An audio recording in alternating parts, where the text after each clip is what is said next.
বেঈমানের প্রধান চারটি বৈশিষ্ট্য। নাম্বার 1, কথা দিয়ে কথার খেলাপ করে।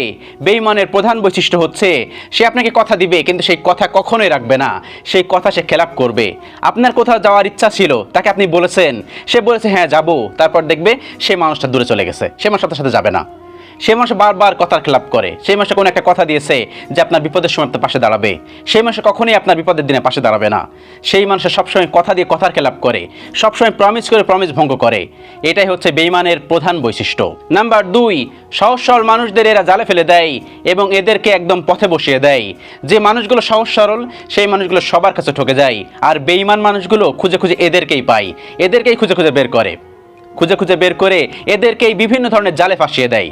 কোন একটা অপকর্ম করবে, কোন একটা খারাপ কাজ করবে, করার পর এই ভালো মানুষের সহজ সরল মানুষদেরকে তারা জালে ফেলে দেবে এবং সর্বশেষ তাদেরকে একদম পথে বসিয়ে দেবে। যেমন কোন একটা কেস হয়েছে বা কোন একটা প্রবলেম হয়েছে, সহজ সরল মানুষগুলো সবসময় জালে ফেসে যায়।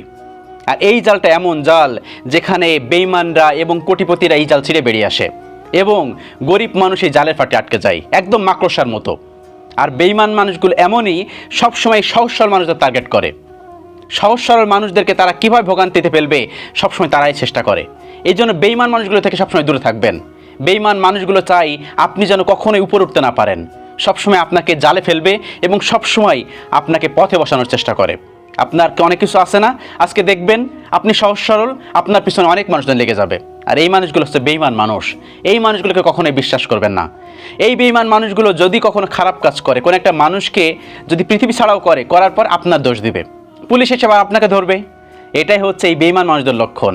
এবং এই বেঈমান মানুষগুলো আপনাকে পথে বসানো না পর্যন্ত তারা কিন্তু ঠান্ডা হবে না। সেজন্য এই মানুষগুলোর থেকে সবসময় সেফ থাকার চেষ্টা করবেন। নাম্বার 3, কেউ তার উপকার করলে পরবর্তীতে সে তার স্বীকার করে না। তার যে উপকার করেছে এটা সে কখনোই স্বীকার করবে না। এটাই হচ্ছে বেঈমান মানুষের লক্ষণ।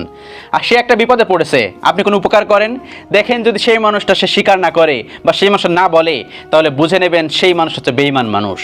বেঈমান মানুষগুলো কখনোই উপকার স্বীকার করে না। আপনি যাদের উপকার করেছেন এটা সে গ্রাহ্যই করবে না, কিন্তু সে উপকার করতে সে বের হবে। বেঈমান মানুষগুলো খুব খারাপ, খুব ভয়ঙ্কর হয়ে থাকে। এরা গিরগিটি থেকে খারাপ হয়ে থাকে, সাপের থেকে বিষাক্ত হয়ে থাকে। এর জন্য বেঈমান মানুষগুলো থেকে সবসময় দূরে থাকবেন। বেঈমান মানুষগুলো সবসময় উপকার নেবে কিন্তু কখনোই উপকার করবে না। আপনি যে উপকার করলেন এটা তো সে স্বীকার করবেই না, আরও অন্তরপক্ষে বা কাছের মানুষগুলোর কাছে আপনাকে খারাপ বানাবে। এটাই হচ্ছে বেঈমান মানুষদের লক্ষণ। এদের থেকে সবসময় সেফ থাকার চেষ্টা করুন। এবং নাম্বার 4, অন্যদের বড় বড় স্বপ্ন দেখিয়ে এবং সর্বশেষ তাদের সর্বনাশ করে কেটে পড়ে। অন্যদের দেখবেন এই বেঈমান মানুষগুলো বড় বড় স্বপ্ন দেখাবে, তুমি বড় হও, তোমাকে আমি সাহায্য করব, তোমাকে আমি এই কাজটা করব, তোমাকে আমি ভালোবাসবো, এবং সর্বশেষ তাদের সর্বনাশ করে কেটে পড়ে। এটাই হচ্ছে বেঈমান মানুষদের লক্ষণ। যে মানুষগুলো বেঈমান মানুষের প্রেমে পড়েছে সেই মানুষগুলোই জানে যে বেঈমান মানুষগুলো কতটা খারাপ, কতটা ভয়ঙ্কর। সর্বশেষ তার সর্বনাশ করে কেটে পড়বে। এবং বেঈমান মানুষগুলোর কাছে কখনোই কিন্তু আপনি শান্তি পাবেন না। সেজন্য বেঈমান মানুষগুলোর থেকে আপনি সবসময় দূরে থাকবেন। বেঈমান মানুষগুলোর সাথে যদি সম্পর্ক হয়েও যায়, দূরে আসার চেষ্টা করুন। বেঈমান মানুষগুলো খুব খারাপ।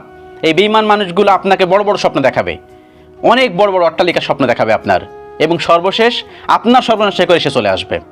এটাই হচ্ছে বেঈমান মানুষের লক্ষণ। এই বেঈমান মানুষগুলো থেকে সবসময় দূরে থাকুন। এই যে 4টা পয়েন্ট বললাম বেঈমান মানুষদের থেকে সবসময় দূরে থাকুন। এই 4 ধরনের মানুষ থেকে বিশেষ করে দূরে থাকুন, তা না হলে কিন্তু আপনি বড় রকমের বিপদে পড়তে পারেন। আল্লাহ রাব্বুল আলামিন আমাদের সকলকে বোঝার তৌফিক দান করুন। আমিন।